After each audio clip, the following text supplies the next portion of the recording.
పాండవులు లక్క ఇంటి నుంచి తప్పించుకున్న తర్వాత ఎంతో దూరం ప్రయాణించి ఒక ఊరికి చేరుకుంటారు. ఆ ఊరు ఏకామ్రనగర్.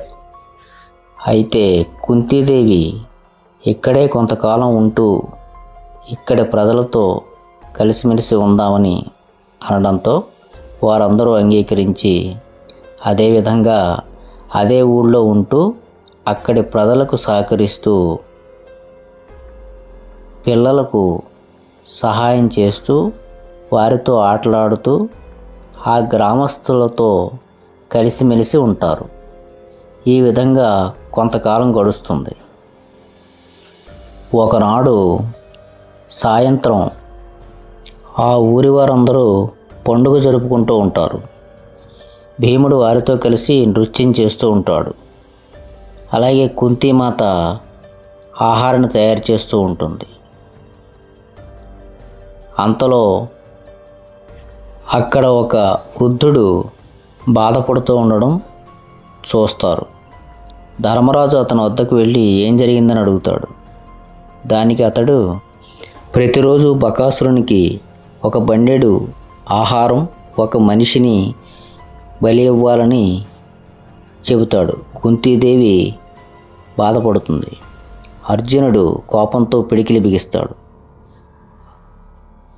భీమసేనుడు మాత్రం ఆ బకాసురుడు ఎవరు, వాడి అంతు చూస్తాను అంటాడు. నేను బకాసురుని వద్దకు వెళతాను అని తన సోదరులతో అంటాడు. భీముడు బండి నిండా ఆహారాన్ని తీసుకుని బకాసురుని వద్దకు బయలుదేరతాడు. భీముడు ఆహారాన్ని తీసుకువెళుతూ దారిలో బాగా ఆకలి వేయడంతో ఆ బండిని అక్కడ ఆపి ఆహారాన్ని తినడం ప్రారంభిస్తాడు.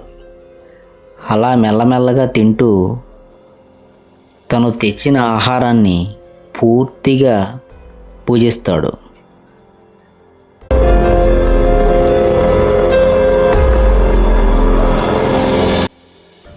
అప్పుడు బకాసురుడు ఉన్న గుహ వద్దకు వెళతాడు. గుహ లోపల నుంచి బకాసురుడు ఆకలి ఆకలి అంటూ పెద్దగా అరుస్తూ బయటికి వస్తాడు. భీముడు ఖాళీ బండితో రావడాన్ని చూసి అతనికి విపరీతమైన కోపం వస్తుంది. భీముడితో యుద్ధానికి దిగుతాడు. భీముడు అతనితో యుద్ధం చేస్తాడు.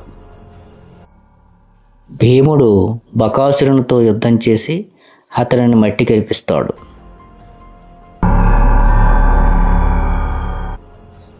అది చూసిన ప్రజలంతా ఆనందంగా భీముని వద్దకు వస్తారు. అప్పటి నుంచి ఆ ఊరి ప్రజలందరూ ఎంతో ఆనందంగా జీవిస్తారు. పాండవులను చాలా ఆదరంతో చూస్తారు.